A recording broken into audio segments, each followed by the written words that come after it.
Hello friends, आप देखना शुरू कर चुके हैं इस YouTube चैनल का video tutorial series open journal system, जिसमें मैं आपको OJS वर्जन 3.x की ट्यूटोरियल सीरीज डालता हूं, जिसमें मैं आपको OJS से रिलेटेड, होस्टिंग से रिलेटेड, स्क्रिप्ट से रिलेटेड, टेम्पलेट चेंजेस से रिलेटेड, होस्टिंग प्रॉब्लम्स, एरर से रिलेटेड मैं इसमें वीडियो ट्यूटोरियल्स डालता हूं, उनके रेजोल्यूशंस डालता हूं।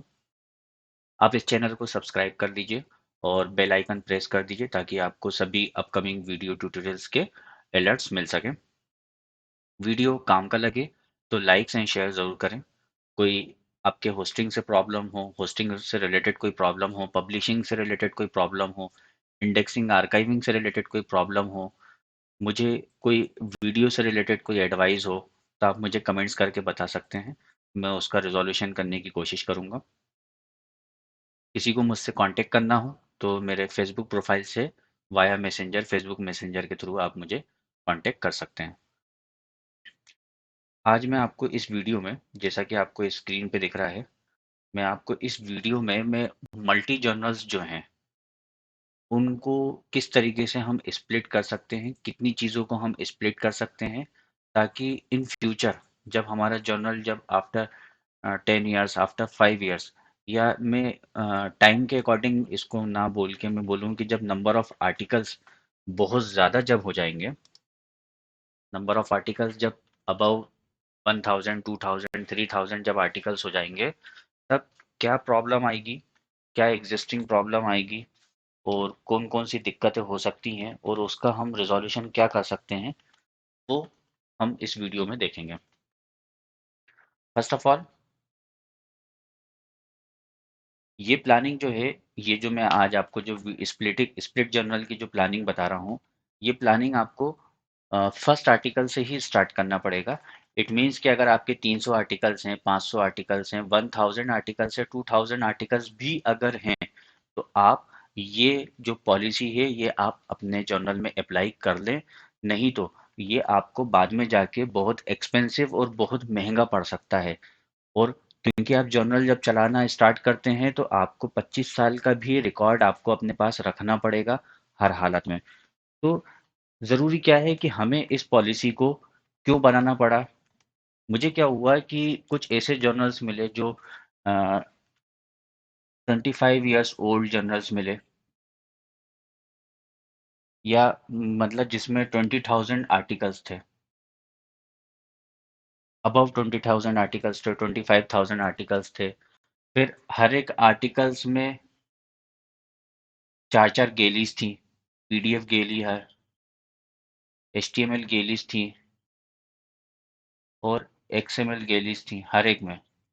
ठीक है। और खुद एज ए एसक्यूएल का रिकॉर्ड था। तो अब ये चार चार, मतलब अगर मैं इसको मल्टीप्लाइड बाय 4 करूं, मतलब मेरे पास 80,000 रिकॉर्ड्स थे। इन डेट केस आपका जो सर्वर का जो एक्सपेंसेस आएगा वो बहुत हाई आएगा। बहुत सी ऐसी प्रॉब्लम्स, बहुत सारी प्रॉब्लम्स आ सकती हैं। डेटा हैंडलिंग, यहाँ पर मतलब एक डेटा साइंटिस्ट, डेटा इंजीनियर की एक हमें ज़रूरत पड़ेगी। तो हमारा ये जो एक्सपेंसेस है अननेसेसरी का, जो भी लगने वाला या अपकमिंग जो एक्सपेंसेस है वो ना लगे, उसके लिए हमें अ, अभी से ही, मतलब जब आपके 2000 5000 आर्टिकल्स तक भी ठीक है, आप फिर भी आप स्प्लिट करने की पॉलिसी को फॉलो कर सकते हैं। लेकिन बहुत ज़्यादा आर्टिकल्स जब बढ़ जाएंगे, मतलब मेरे 20,000 आर्टिकल्स, 10,000 आर्टिकल्स, 5,000 आर्टिकल्स पे आपको स्प्लिट करना, मतलब आपको बहुत एक्सपेंसिव पड़ सकता है। तो ये पॉलिसी को आपको फॉलो करना पड़ेगा। क्या है ये पॉलिसी और इसमें कौन कौन सी प्रॉब्लम्स हैं? तो सबसे फर्स्ट ऑफ ऑल मैं आपको प्रॉब्लम्स बता देता हूँ। सबसे बड़ी जो प्रॉब्लम आएगी वो एक्सपेंसिव आएगी। क्यों एक्सपेंसिव? कैसे? जो हमारा सर्वर होगा, नंबर वन, सर्वर होगा। तो सर्वर में क्या होता है, सर्वर में भी डिफरेंट डिफरेंट टेक्नोलॉजीज होती हैं। तो एक ही वेबसाइट पे 80,000 रिकॉर्ड्स, मतलब मल्टीप्लाई बाय 4 रिकॉर्ड्स, और इस तरह के सर्वर को, इस तरह के वेबसाइट्स को हैंडल करने के लिए जो सर्वर का कॉन्फ़िगरेशन लगेगा, अगर आप स्प्लिट पॉलिसी फॉलो नहीं करते हैं तो जो सर्वर का कॉन्फ़िगरेशन लगेगा वो जस्ट डबल से ज़्यादा होगा। मतलब हो सकता है 4 टाइम्स हो सकता है 8 टाइम्स हो सकता है 10 टाइम्स हो। मीन्स अगर आप स्प्लिट पॉलिसी फॉलो करते हैं तो आपका जो सर्वर का जो बजट होगा, जैसे मान लीजिए कि $100 लग रहा है, और स्प्लिट पॉलिसी फॉलो नहीं करते हैं तो आपका हो सकता है बजट डबल खर्च हो जाए, 4 टाइम्स खर्च हो जाए, 8 टाइम्स हो जाए, 10 टाइम्स हो जाए, बल्कि और ज़्यादा भी हो सकता है। तो हमें स्प्लिट पॉलिसी फॉलो करनी पड़ेगी, स्प्लिट पॉलिसी फॉलो करनी पड़ेगी। मीन्स क्योंकि हमारा आने वाले टाइम में सर्वर का एक्सपेंसेस बहुत ज़्यादा नहीं लगना चाहिए। सर्वर का आप सिंगल जर्नल तब तक चला सकते हैं जब टोटल सारे जर्नल्स का आर्टिकल मिला के, अगर total number of articles up to 500 तक है तब तो ठीक है, क्योंकि ये एक नॉर्मल सर्वर से नॉर्मल होस्टिंग से चल सकता है। लेकिन जैसे ही आप इससे ऊपर बढ़ेंगे, जैसे ही आप इससे ऊपर बढ़ेंगे तो आपको वेबसाइट तो प्रॉपर दिखेगी, वेबसाइट तो आपकी प्रॉपर दिख रही है, लेकिन जितने भी क्रॉलिंग एरर हैं, जितने भी क्रॉलर हैं, जितने भी ओपन आर्काइव इनिशिएटिव्स के आर्टिकल्स आर्काइविंग है, जितने भी इंडेक्सिंग्स, आपके आर्टिकल्स की जितनी भी इंडेक्सिंग्स हो रही हैं, गूगल या जो सर्च इंजन की इंडेक्सिंग हो रही है, इन सब की इंडेक्सिंग और क्रॉलर एरर, ये सब आपको कहीं भी नहीं डिस्प्ले में आएंगे। मीन्स ये ऑटोमेटिकली स्टॉप्ड हो जाते हैं। हम इसको स्टॉप्ड ही बोलेंगे। क्यों स्टॉप बोलेंगे? क्योंकि ये जब 500 आर्टिकल्स पे जब हिट कर रहे होंगे, क्रॉलर के लिए हिट करेंगे, ओपन आर्काइव इनिशिएटिव्स के लिए हिट करेंगे, या पीकेपी पीएन के लिए हिट करेंगे, पीकेपी पीएन के लिए जब हिट करेंगे, तो जो आपका जो ओजेएस है, ओजेएस एट ए टाइम सारे आर्टिकल्स या उस डेटाबेस में से हैंडलिंग करके इन चीज़ों को सर्व नहीं कर पा रहा होगा, किसी भी हालत में वो चीज़ को सर्व नहीं कर पाएगा। तो जब सर्व नहीं कर पाएगा, मीन्स इनडायरेक्टली आपका ये कोई भी चीज़ नहीं चल रही होगी। At end of the day कि अगर सर्वर का एक्सपेंसेस हमें बढ़ाना पड़ेगा, सर्वर की कॉन्फ़िगरेशन बढ़ानी पड़ेगी, वो भी बहुत ज़्यादा कॉन्फ़िगरेशन बढ़ेगी। मीन्स अब जैसे यहाँ पर हमें डबल सर्वर करना है तो हमें डबल सर्वर की कॉस्ट पे करना पड़ेगी इस चीज़ को कराने के लिए। तो डबल सर्वर की भी कॉस्ट कैसे, कि हमें मल्टीप्लाई बाय 4 ना करना पड़े, इसके लिए हम उसको स्प्लिट कर देंगे, 2 सर्वर में कन्वर्ट करेंगे, 2 होस्टिंग स्पेस से कन्वर्ट करेंगे। Number 3 problem, large amount of data है। 500 आर्टिकल्स भी एक लार्ज अमाउंट ऑफ डेटा है। Means large amount of data को हैंडलिंग करने के लिए डेटा हैंडलर जो है हमें ज़रूरत पड़ती है। ये नॉर्मल पब्लिशर इसको हैंडल नहीं कर सकते हैं, इसके लिए प्रॉपर एक डेटा साइंटिस्ट या डेटा इंजीनियर होता है जिसको डेटा हैंडलिंग की सॉल्यूशंस पता होते हैं कि डेटा को, मल्टीपल डेटा को, बहुत लार्ज अमाउंट ऑफ डेटा को किस तरीके से हैंडल किया जाता है। अगर आप हैंडल नहीं करते हैं, अगर आप हैंडल नहीं करते हैं, आपको प्रॉपर उसकी मेथड्स नहीं पता है, आप उस चीज़ को नहीं करते हैं, तो दिक्कत आ सकती है। दिक्कत किस तरह की, कई सारी दिक्कतें होंगी। लार्ज अमाउंट ऑफ डेटा है तो हमें अपने सिस्टम पे बैकअप किस तरीके से बनाना है, बैकअप सॉल्यूशन क्या बनाना है, आपका पब्लिशर किस तरीके से बैकअप बनेगा, कौन सा डेटा, जो मल्टीपल जो गैलीज हैं वो कौन सा डेटा कहाँ से ओपन होगा, किस तरफ से ओपन होगा, ये सब हमारी जो हैंडलिंग होगी, ये अगर प्रॉपर आपको मेथड नहीं पता है तो आप नहीं कर पाएंगे। अगली प्रॉब्लम क्या आएगी? Fourth problem, if one system is down, all whole system is down। Means अगर एक सिस्टम अगर डाउन हुआ, one system is down, then whole system is down. ठीक है, मीन्स ये एक बहुत बड़ी प्रॉब्लम है कि अगर हमारा एक एक सिस्टम अगर हमारा डाउन होता है, कोई एक चीज अगर हमारी डाउन होती है तो पूरा होल सिस्टम ही डाउन हो जाता है, कंप्लीट सिस्टम डाउन हो जाता है। आप हाथ पे हाथ धर के बैठ सकते हैं और कुछ नहीं कर सकते। लेकिन मतलब कि HTML हमारा सर्वर, एक ही सर्वर पे हमने सारी चीज़ें टूँग दी हैं, एक ही सिंगल सर्वर पे अगर हमने सारी चीज़ें टूँग दी हैं, ज़ाहिर सी बात है, जब लार्ज अमाउंट ऑफ डेटा आएगा, सीपीयू यूजेस बढ़ेंगे, रैम बढ़ेगी, या क्रॉलर पे जब भी क्रॉलर आपकी वेबसाइट पे आएगा, आपका पूरा सर्वर डाउन हो जाएगा। क्रॉलर, गूगल क्रॉलर बहुत आसान नहीं होता, वो जब भी आपकी वेबसाइट पे आता है, वो पूरा सिस्टम को फुल फ्लेज्ड डाउनलोड करता है। या तो इसके लिए आप पूरा प्रॉपर कंसोल कॉन्फ़िगरेशन करें, गूगल कंसोल कॉन्फ़िगरेशन करें, बिंग का कंसोल कॉन्फ़िगरेशन करें, उनके वेब मास्टर्स को प्रॉपर कॉन्फ़िगरेशंस करें, तब तो ठीक है। लेकिन अगर आपने अपने सर्वर के अकॉर्डिंगली उसको प्रॉपर कॉन्फ़िगरेशन नहीं किया है, तो वो आपके टोटल सर्वर्स को फुल यूज़ पे ले आएगा। फुल यूज़ पे लाना मतलब आपको जो फिजिकल वेबसाइट है वो भी दिखना बंद हो सकती है। आपको वो वेबसाइट भी दिखना बंद हो जाएगी, क्रॉलर तो बहुत दूर की बात है।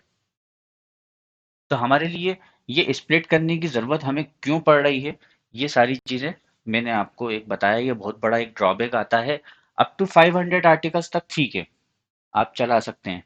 लेकिन जब 500 आर्टिकल से जब अबव जाएंगे तो आपको ये स्प्लिटिंग पॉलिसी आपको फॉलो करनी पड़ेगी, स्प्लिटिंग पॉलिसी फॉलो करना पड़ेगी। और स्प्लिटिंग पॉलिसी जब भी आप फॉलो करेंगे तो आपको फर्स्ट नंबर आर्टिकल से लेके अब मतलब जो आपके एग्जिस्टिंग आर्टिकल्स है उन पे भी दोबारा आपको वर्क करना पड़ेगा। इससे बेटर है कि जो नए जर्नल्स हैं या जिनके पास अभी 1000 2000 ही अगर आर्टिकल्स हैं, तो वो स्प्लिटिंग पॉलिसी को फॉलो कर लें। क्योंकि जब आपके साथ जब बड़ी प्रॉब्लम जब खड़ी होना शुरू होगी तो उसका रिजोल्यूशंस आपके पास अवेलेबल नहीं होगा। एट एट द टाइम बहुत सी ऐसी भी सिचुएशंस देखी हैं, तब जब मैंने देखा है कि बहुत पुराना जर्नल होने के बाद भी उनको या तो डेटा डेटा लॉस होता है, या तो डेटा लॉस होगा, या तो डेटा छोड़ देते हैं वो लोग, या तो डेटा छोड़ देते हैं, या फिर जर्नल छोड़ देते हैं, जर्नल बंद कर देते हैं। अब दोनों ही केस हमारे लिए खतरनाक है। एक जर्नल के लिए दोनों ही केस खतरनाक है। पहले तो प्रिंटिंग जर्नल होते थे, आज से 30 35 साल, चार चार साल पहले प्रिंटिंग प्रिंटेड रिकॉर्ड होते थे। जर्नल्स जो है प्रिंटेड रिकॉर्ड्स में होते थे, डिफरेंट डिफरेंट लाइब्रेरीज में और यूनिवर्सिटीज में हम उन डेटास को सेव करते थे। बट आजकल इलेक्ट्रॉनिकली हो गया, हर चीज़ इलेक्ट्रॉनिकली हो गया है। और इलेक्ट्रॉनिकली करने का मकसद ही यही था कि फिजिकल डेटा जो है डैमेज हो जाता था, जिसकी रिकवरी पॉसिबल नहीं होती थी, ईज़िली एक्सेसिबल नहीं होते थे, उसी चीज़ की रिकवरी, उसी चीज़ का प्रॉब्लम था इलेक्ट्रॉनिकली करना। लेकिन अगर इलेक्ट्रॉनिकली भी अगर हमारी वो डेटा अगर लॉस हम कर रहे हैं, या डेटा लॉस कर रहे हैं, या हम जर्नल बंद कर रहे हैं, दोनों ही केस में डेटा लॉस हो रहा है। जर्नल बंद करेंगे तो भी आप अपना डेटा और इलेक्ट्रॉनिकली प्रोवाइड थोड़ी ना करा पाएंगे, ठीक है ना। तो दोनों ही केस में जो रिसर्च हैं, आपके रिव्यूज आर्टिकल्स हैं, डिफरेंट डिफरेंट जो आर्टिकल्स हैं, उन आर्टिकल्स की वर्थ जो है वो जीरो हो जाएगी। मतलब अगर आप स्प्लिट पॉलिसी फॉलो नहीं कर रहे हैं, तो date is split policy follow नहीं कर रहे हैं। मैं कह रहा हूँ आप स्प्लिट पॉलिसी फॉलो मत करिए। लेकिन अगर आपको ये वाली कंडीशन जब भी आएगी, डेटा लॉस की कंडीशन या जर्नल बंद करने की कंडीशन, या फिर क्रॉलिंग नहीं हो रही है इलेक्ट्रॉनिकली, कोई भी क्रॉलिंग नहीं हो रही, आर्काइव इनिशिएटिव्स नहीं चल रहा है, इंडेक्सिंग नहीं हो रही, सर्च इंजन नहीं चल पा रहा है, पीकेपी पीएन पे नहीं जा किसी भी तरह की पीकेपी से नहीं है, पीकेपी प्रिजर्वेशन नेटवर्क पे किसी पे भी प्रिजर्वेशन नेटवर्क पे नहीं जा रहा है। आप बैकअप भी एड ऑन बैकअप्स अवेलेबिलिटी नहीं करा पा रहे हैं डिफरेंट, मतलब जो और भी कई जगह पे आप उसके आर्टिकल्स के बैकअप सर्व नहीं कर रहे हैं। तो कहीं ना कहीं ये ऑथर्स के लिए, जो आपके रिसर्चर्स हैं, जो ऑथर्स हैं या रिसर्चर्स हैं, उनके लिए आप स्कैम कर रहे हैं। डेट्स कॉल्स, मतलब मैं सीधी बात कर रहा हूँ कि ये एक स्कैम की तरह इनिशिएटिव हो जाएगा कि आप एज ए स्कैम आपने टोटल वर्क किया है। तो आपके लिए ये वाला जो वर्क प्रॉपरली हमारा होता रहे, ये वाला जो वर्क है, क्रॉलिंग है, आर्काइव इनिशिएटिव्स है, बैकअप्स हैं, इंडेक्सिंग है, सर्च इंजन्स पे प्रॉपर है ना सर्व हो सके, प्रिजर्वेशन नेटवर्क्स पे हो, हर आर्टिकल्स की हर एक की कॉपी इजीली अवेलेबल हो, फुल आर्काइव्स अवेलेबिलिटी हो, आपके जर्नल्स का टोटल डेटा लॉस होने पे भी आपके पास पूरा complete online easily availability of data हो। तो ये सब चीज़ के लिए आपको बहुत ज़रूरी है कि आप, हाँ, हमारा स्प्लिट कर दें पॉलिसी, आप स्प्लिट पॉलिसी को फॉलो कर लें। अदरवाइज नहीं नहीं तो अगर आपको डेटा लॉस होता है, या एक भी आर्टिकल मिसिंग होता है, या आपको जर्नल ही शट डाउन करना पड़ा, जर्नल ही बंद करना पड़ा, जर्नल बंद करने की कंडीशन क्यों आ रही है? क्योंकि क्रॉलर क्रॉलर और हमारी ये सब चीज़ें नहीं चल रही। अब ये नहीं चल रही तो आपके पास न्यू आर्टिकल्स बंद आना बंद हो जाएगा, आपके पास फंड आना बंद हो जाएगा, फंड आना बंद हो जाएगा, तो आपको डेटा लॉस या जर्नल बंद करने की कंडीशन आएगी।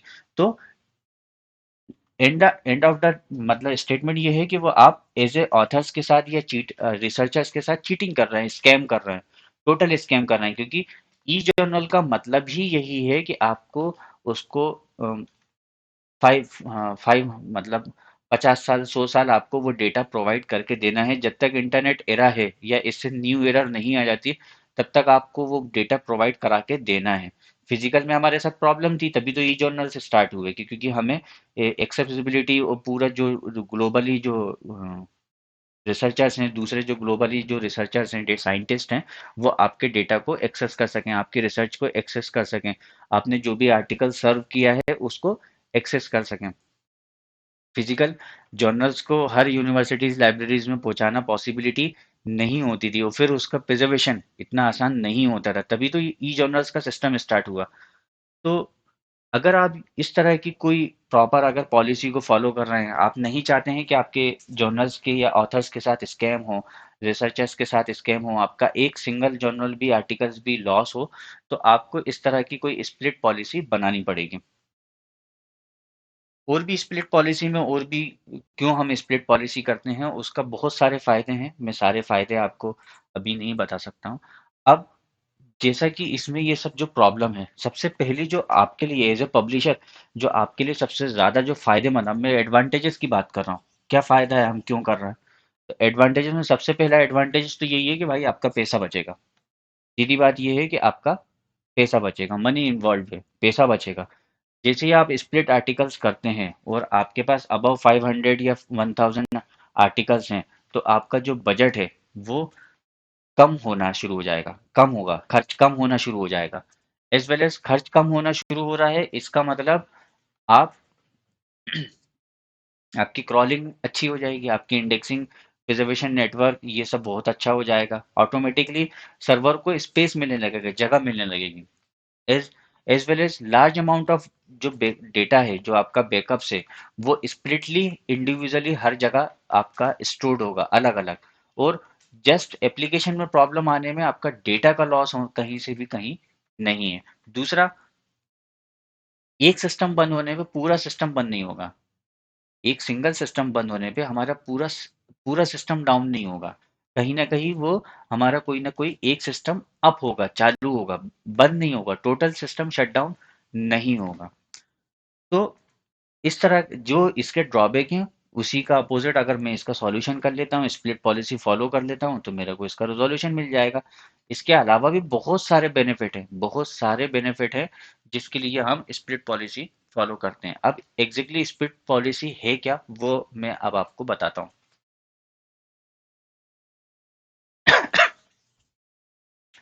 फॉर एग्जाम्पल, एक तो मल्टी जर्नल है, मल्टी जर्नल होगा, मल्टी गैलीज होंगे, मल्टीपल गैलीज हो सकते हैं। हो सकता है आपके जर्नल में आपने गैलीज जो है मल्टीपल टाइप ऑफ गैलीज बना के रखे हुए हैं।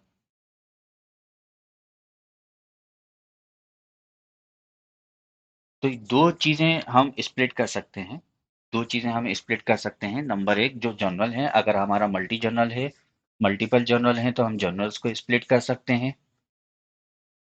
सेकंड, हम आर्टिकल्स को स्प्लिट कर सकते हैं। थर्ड, हम इशू को स्प्लिट कर सकते हैं। कैसे?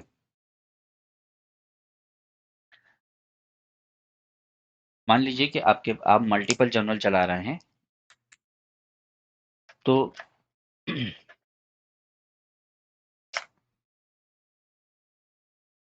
मल्टीपल जर्नल एग्जीक्यूट कर रहा है,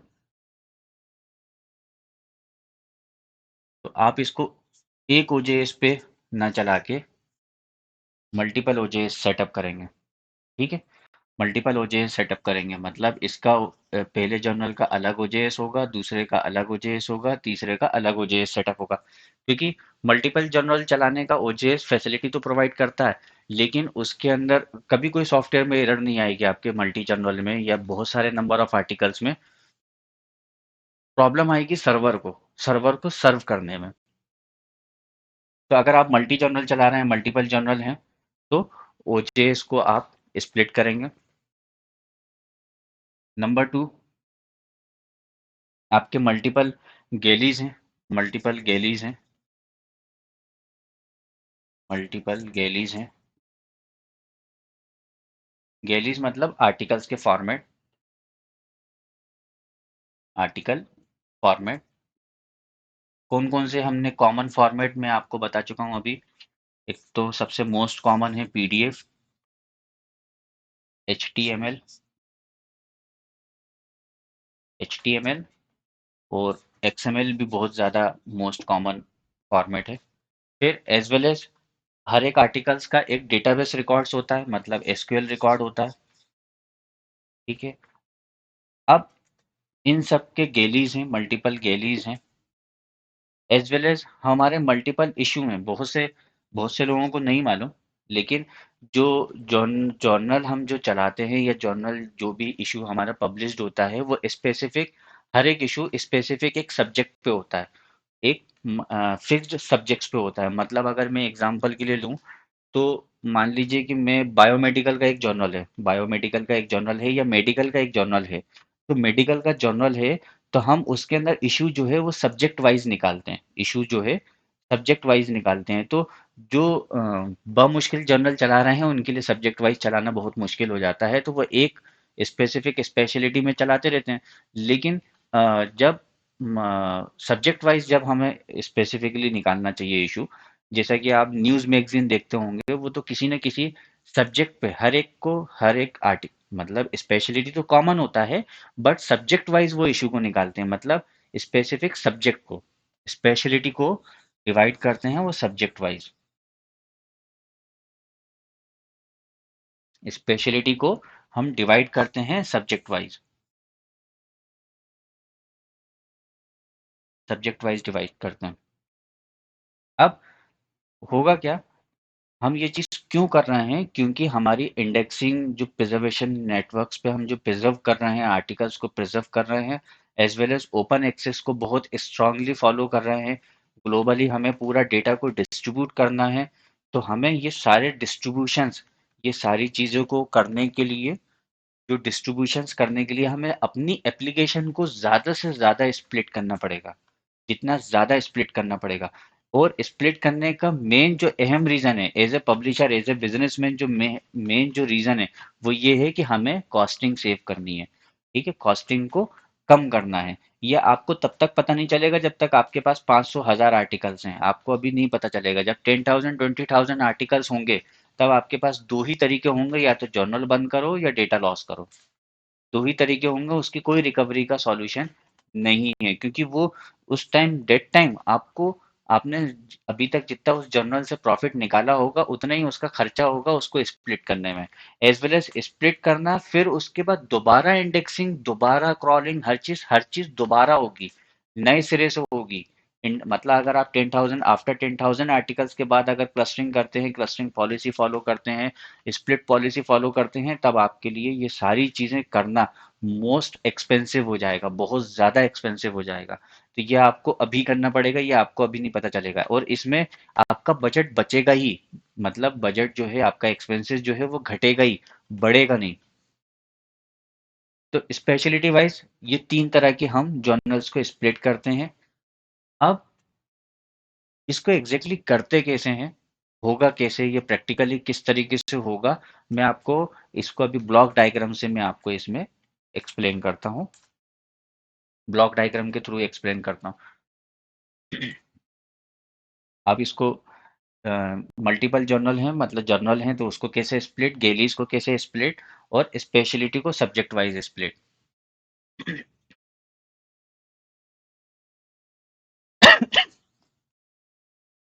मल्टीपल जर्नल का तो सिंपल सा कंसेप्ट है कि मान लीजिए कि आपने एक ही ओजेएस सेटअप डाला है, एक ही ओजेएस पे आपने क्रिएट जर्नल कर करके जर्नल क्रिएट कर लिया। ठीक है, एक ही ओजेएस डाला है, और क्रिएट जर्नल जो एक ही ओजेएस सेटअप पे आपने क्रिएट करके मल्टीपल जर्नल क्रिएट कर लिया अलग अलग। ठीक है, होना ये चाहिए कि एक ही ओजेएस सेटअप नहीं, आपको ओजेएस सेटअप भी जो है एक जर्नल के लिए एक क्रिएट करना है, एक जर्नल के लिए एक क्रिएट करना है।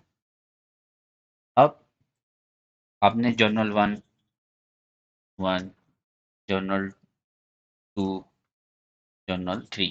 अब इस केस में क्या होगा कि मान लीजिए कि जर्नल 2 पे हम कुछ काम कर रहे हैं और उसकी वजह से सेटअप बंद हो गया। उसकी वजह से सेटअप बंद हो गया मतलब हमारी एप्लीकेशन में कोई एरर आ गई है, कोई प्रॉब्लम आ गई है, सर्वर में कोई प्रॉब्लम आ गई है, सर्विंग में प्रॉब्लम आ गई, तो आपका जर्नल 1 भी बंद, जर्नल 2 भी बंद।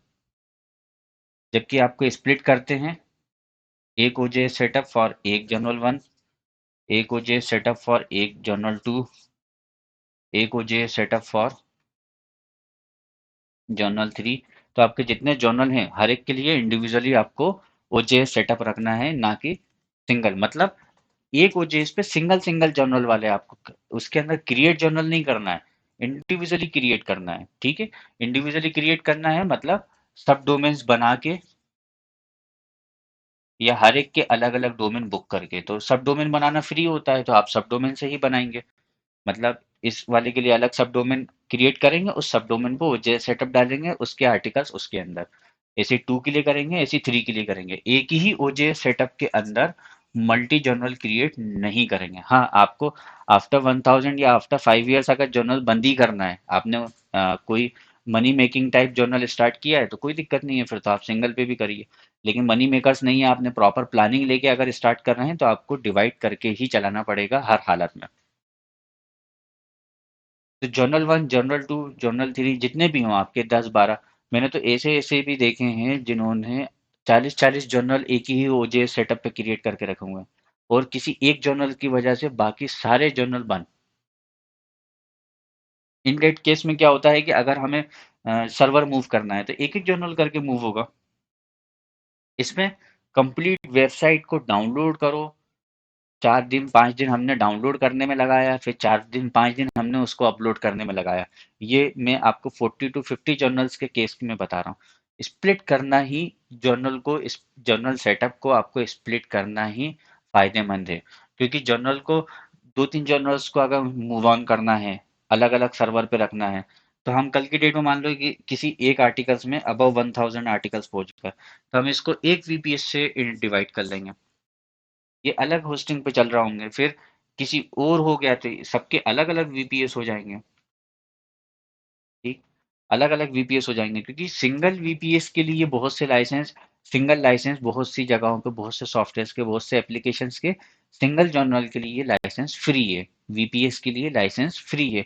हम जब जैसे सेकंड अकाउंट बनाते हैं तब वो पेड पेड पे आता है।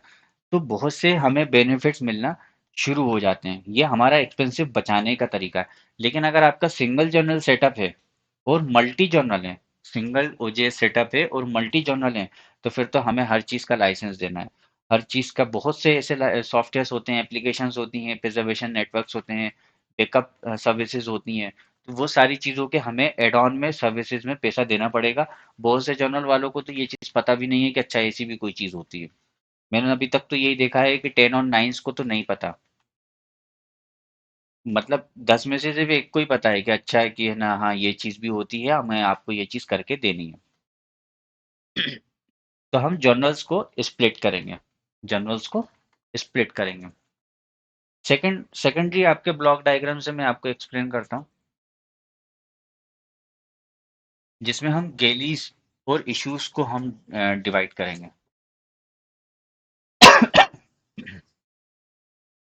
गेलीज कैसे, जो हमारे मल्टीपल जर्नल मल्टी जर्नल जिस तरीके से हम डिवाइड कर रहे हैं, ऐसे हमारा गेलीज भी डिवाइड होगा। हमारा जो गेली है या आर्टिकल का हम फॉर्मेट जो बोल सकते हैं, उसको एग्जैक्टली तो बोलते गेलीज हैं। तो गेलीज जो है, एक पीडीएफ तो कॉमन है, सब जगह होगा, एचटीएमएल है, एक्सएमएल है, और खुद गेली एक एसक्यूएल में सेव होता है। तो हम ओजे सेटअप के अंदर हमने एसक्यूएल तो उसी के अंदर होगा, लेकिन पीडीएफ, एचटीएमएल और एक्सएमएल आपने देखा होगा 2.x जिन्होंने वर्जन चलाया है उसके अंदर गेलीज को रिमोट लोकेशन पे सेव करने का ऑप्शन नहीं था। लेकिन ओजेएस 3.x में वो ये बोलता है कि आप यहाँ पर गेली का यूआरएल डाल दें, अगर वो किसी रिमोट लोकेशन पे डला है तो आप उसका यूआरएल डाल दें। मतलब वो जब ओजेएस 3.x जब प्लानिंग की गई थी तो वो ये मान के चल रहे थे कि हमें इसको आज नहीं कल इसको स्प्लिट करना है और स्प्लिट करना पड़ेगा या क्लस्टरिंग करना पड़ेगा, दोनों अलग अलग टेक्नोलॉजी हैं बट सेम वर्किंग है। पीडीएफ के अंदर बहुत से लोगों ने क्या करा है कि इस चीज को जैसे ही वो जब है ना रिमोट यूआरएल पे डालने की जब बात आई, तो इस पॉलिसी को उन्होंने इमीडिएट फॉलो कर लिया। इमीडिएट जैसे ओजेएस 3.x वर्जन आया, उस पॉलिसी को इमीडिएट फॉलो कर लिया। क्या है इसके अंदर, इस पॉलिसी में आपका जो गेली है वो रिमोट लोकेशन पे डाला हुआ है। और बहुत से बहुत अच्छे मतलब यूजर्स और क्लाइंट्स को मैंने देखा जिन्होंने उस पीडीएफ को उठा के गूगल ड्राइव पे डाल दिया। सबसे सेफ जगह पे डाल दिया गूगल ड्राइव। सबसे सेफ जगह गूगल ड्राइव पे डाल दिया और वहां से उसकी पब्लिक यूआरएल को उठाकर वहां पर गैलीज में डालना शुरू कर दिया। हुआ क्या, उनके सर्वर पे लोड ही नहीं आया। पूरा पीडीएफ उठा के उनने गूगल पे डाल दिया, पूरा लोड उठा के फ्री फ्री सर्विसेज पे उनने उठा के डाल दिया कि 30 GB तक तो वैसे भी गूगल के जीमेल अकाउंट का या गूगल ड्राइव का 30 GB तक अवेलेबल है। तो उन्होंने पूरा उठा के डाल दिया। और जो अच्छे यूजर्स थे, जो ठीक ठाक यूजर्स थे, जो ठीक ठाक क्लाइंट थे, ओजेएस पब्लिशर थे, उन्होंने उठाकर माइक्रोसॉफ्ट के ड्राइव पे, वन ड्राइव जिसको बोलते हैं, उस पर डालना शुरू कर दिया। तो वन ड्राइव हमारा सिस्टम पे भी दिखता है, लैपटॉप पे भी दिखता है, हम उसके अंदर पीडीएफ डालते हैं, उसका रिमोट यूआरएल भी बनता है, पब्लिक यूआरएल भी बनता है। वो पब्लिक यूआरएल को उठा के उनने पीडीएफ के अंदर, पीडीएफ के एज ए यूआरएल डाल डाल के उसको यूज करना शुरू कर दिया। और इन डेट केस क्या हो रहा है, मान लीजिए कि आपका ओजेएस में कोई प्रॉब्लम आ गई और बंद हो गया, मतलब सिर्फ एसक्यूएल बंद हुआ, ओजेएस बंद हुआ, लेकिन जो स्क्रॉलर है, क्रॉलर के लिए पीडीएफ अभी भी एक्सेसिबल है क्योंकि वो अलग जगह पे डला हुआ है, आपकी होस्टिंग पर नहीं डला हुआ है, अलग जगह पे डला हुआ है। दो चीजें यहाँ पर प्रॉब्लम सॉल्व हो गई। दूसरा दूसरा हमारे रिसोर्सेज बचने लगे। रिसोर्सेज मतलब हम उसी ओजेएस सेटअप पे हम पीडीएफ डाल रहे थे, पीडीएफ डाल रहे थे, तो हमारे रिसोर्सेज बचना शुरू हो गए। रिसोर्सेज बचना शुरू हो गए। कौन कौन से रिसोर्सेज, सीपीयू बचने लगा, रैम बचने लगी, आपका स्पेस जो वेब स्पेस जिसको हम बोलते हैं वो बचने लगा, एज वेल एज हमारी बैंडविड्थ भी बचने लगी। तो हमारा जो होस्टिंग का जो एक्सपेंसेस था, जो होस्टिंग का खर्चा था, जो होस्टिंग का मेन जो जिससे हमारी होस्टिंग महंगी हो रही थी वो सस्ती हो गई क्योंकि आपने पीडीएफ को स्प्लिट कर दिया। एज वेल एज पीडीएफ को स्प्लिट करा, फिर कई लोगों ने एक अलग से एक और डोमेन बुक करा जिस पर पब्लिशर वेबसाइट डाल दिया। पब्लिशर वेबसाइट पे एचटीएमएल होस्ट करा, एचटीएमएल होस्ट करा। एचटीएमएल होस्ट करने के बाद वो उठा के उन्होंने एचटीएमएल होस्ट करने के बाद उसके रिसोर्सेस सोर्सेस के साथ उन्होंने उस पर होस्ट कर दिया और उस यूआरएल को उठाकर इसके ओजेएस में डालना शुरू कर दिया। मतलब इसको एचटीएमएल गैली को और एक्सएमएल गैली को अलग अलग होस्ट करना शुरू करा, अलग अलग सर्वर पे या अलग अलग प्रोवाइडर पे डालना शुरू कर दिया और उसका रिमोट यूआरएल उठाकर ओजेएस पे डाल दिया। मीन्स ओजेएस बंद होने के केस में, आपकी एग्जिस्टिंग होस्टिंग बंद होने के केस में भी ये तीनों या जितने भी टाइप के आपके गैलीज हैं उनकी अवेलेबिलिटी बनी रही, उनकी क्रॉलर के लिए उनकी अवेलेबिलिटी हरदम बनी रही, वो कभी डाउन नहीं हुआ। और ओजेएस को भी हम, क्योंकि नंबर ऑफ रिकॉर्ड्स हमारे पास कम है, हमारे पास सिर्फ एसक्यूएल हैंडलिंग करनी है और एप्लीकेशन हैंडलिंग करनी है, तो हमें सिर्फ इसका बैकअप बना के नई जगह डालना या नए सर्वर पे डालना, नई होस्टिंग पे डालना बहुत ईजी हो गया। हाँ, क्योंकि हमें पीडीएफ डाउनलोड करने के चक्कर में पड़े ही नहीं, हम एचटीएमएल डाउनलोड में पड़े ही नहीं। एज वेल एज सबसे सेफ प्लेस होते हैं गूगल ड्राइव और वन ड्राइव जहां आप बैकअप बनाते हैं। बहुत से लोग इनको खुद ही आप जानते हैं कि वो कितना सेफ है। आज तक किसी का ईमेल, एक सिंगल ईमेल भी डिलीट नहीं हुआ है, आपको हमेशा वो मिला है। आपका आज सालों पुराने रिकॉर्ड्स में आपको जीमेल के सभी ईमेल्स मिल जाएंगे, कभी भी क्रैश नहीं हुआ। और as well as one drive भी कभी क्रैश नहीं हुआ, किसी का भी जो ईमेल अकाउंट्स के जो डेटाबेस है, डेटा है, वो कभी भी क्रैश नहीं हुआ। तो आपके ये जो ड्राइव होते हैं ये बहुत सेफ प्लेस होते हैं।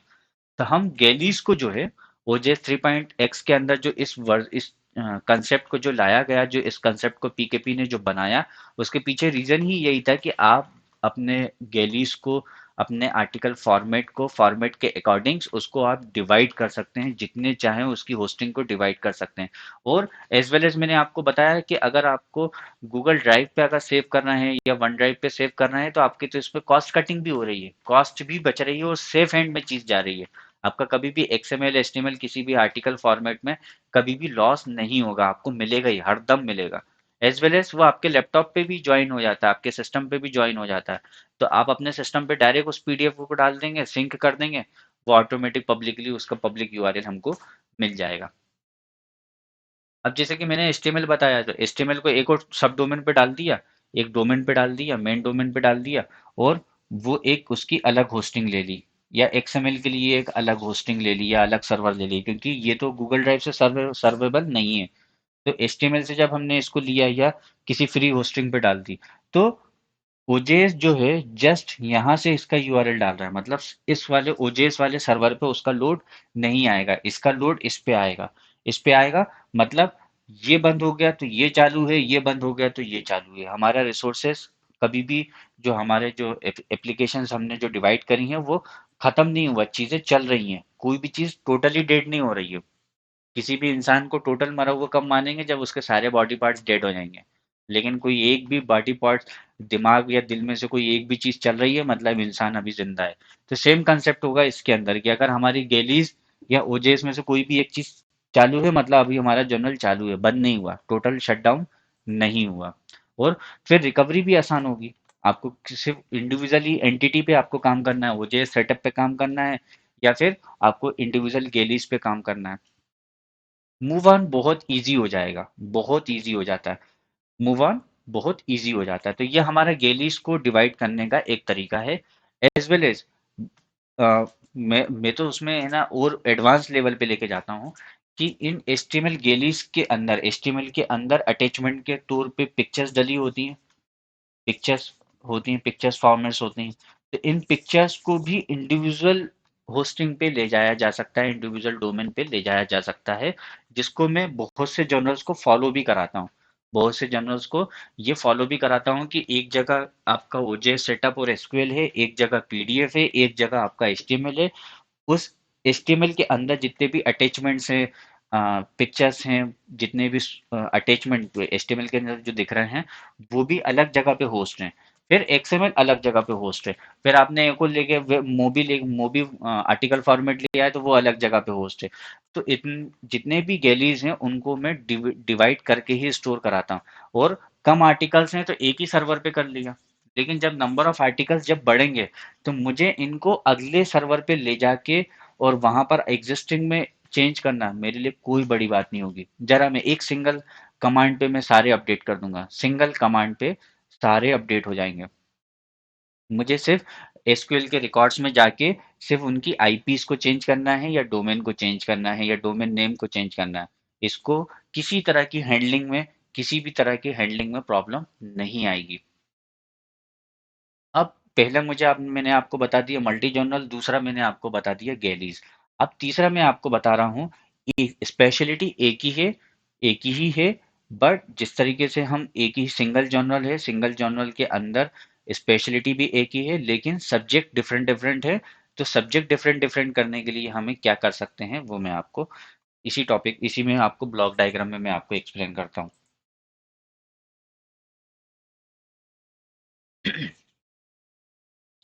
मान लीजिए कि आपने एक एग्जाम्पल के लिए एक आपने स्पेशलिटी पकड़ा ए।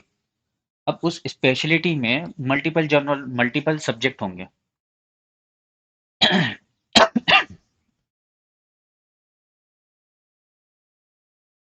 मल्टीपल सब्जेक्ट होंगे, मतलब एक स्पेशलिटी पकड़ लिया, बायोमेडिकल आपने पकड़ लिया, बायोमेड। बायोमेड में मल्टीपल सब्जेक्ट होंगे, तो आपको सब्जेक्ट वाइज आप जर्नल्स को डिवाइड कर लीजिए। मतलब आपका इरादा है मंथली उसको जर्नल रन करने का, मंथली रन करने का, या फिर क्वार्टरली रन कर रहे हैं, और बाय मंथली रन कर रहे हैं, तो आप इसको सब्जेक्ट वाइज स्प्लिट कर लेंगे, subject wise, issue wise split कर लेंगे।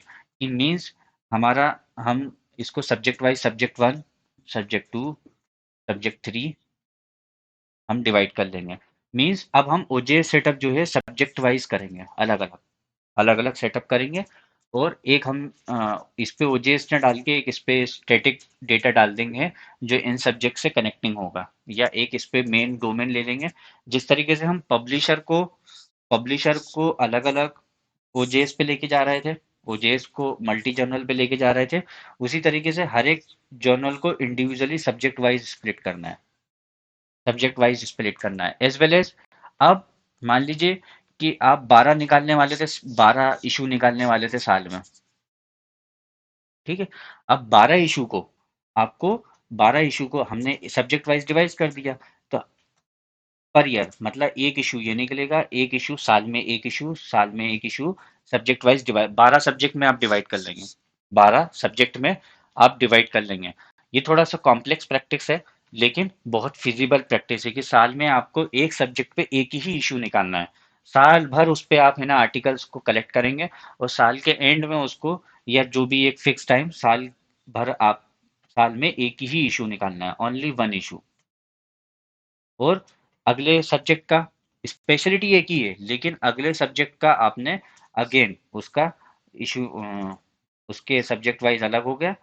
पहला क्या है, पब्लिशर है, पब्लिशर को इंडिविजुअली इंडिविजुअल जर्नल पे आपने डिवाइड कर लिया, हर एक जर्नल को फिर से उसका अलग अलग सब्जेक्टिव वाइज उसका जर्नल सेटअप करा। जर्नल सेटअप ही अलग करने की बात कर रहा हूँ। ठीक है। अब जर्नल सेटअप में फिर हर एक का इशू, आप 12 इशू निकालने वाले थे तो एटलीस्ट 12 सब्जेक्ट में आप डिवाइड कर लेंगे। ठीक है। और हर एक सब्जेक्ट में साल भर में आप एक ही इशू निकालेंगे, वंस इन अ ईयर। और आप चाहें तो इसका एक सिंगल आईएसएसएन नंबर ले लेंगे, या फिर हर एक का सब्जेक्ट वाइज भी आईएसएसएन ले सकते हैं। ये one issue in a year, ये बेस्ट प्रैक्टिस, मैं इसको बेस्ट प्रैक्टिस मानता हूँ पब्लिशिंग के लिए, क्योंकि जो साल भर में वेट करके प्रॉपरली आर्टिकल्स को उस सब्जेक्ट में प्रिंट करना बहुत अच्छी प्रैक्टिस मानी जाती है। बहुत अच्छे से आर्टिकल्स आते हैं, बहुत बहुत ज़्यादा अच्छे से उसमें जो एथिक्स जो है, पब्लिशिंग एथिक्स है, रिसर्च की एथिक्स है, वो फॉलो होती है। तो इंडिविजुअली आपको सब्जेक्टिवली आपको डिवाइड जितना ज़्यादा हो सके, आप पॉसिबल हो सके आप डिवाइड कर लें। मीन्स अगर बायोमेड है तो बायोमेड में तो बहुत सारी चीज़ें आ सकती हैं। सर्जिकल आ सकता है, सर्जिकल एक मेरा सब्जेक्ट हो गया। ऑर्थोपेडिक आ सकता है, अगर मैं मेडिकल के टर्म में अगर मैं बात करूं। इंजीनियरिंग के टर्म में बात करूं तो अगर आपने सीएससी कंप्यूटर साइंस का अगर चालू करा तो कंप्यूटर साइंस में सब्जेक्टिव डिवाइड कर सकते हैं। एआई का हो गया, नेटवर्किंग का हो गया, और डेटा साइंस का हो गया।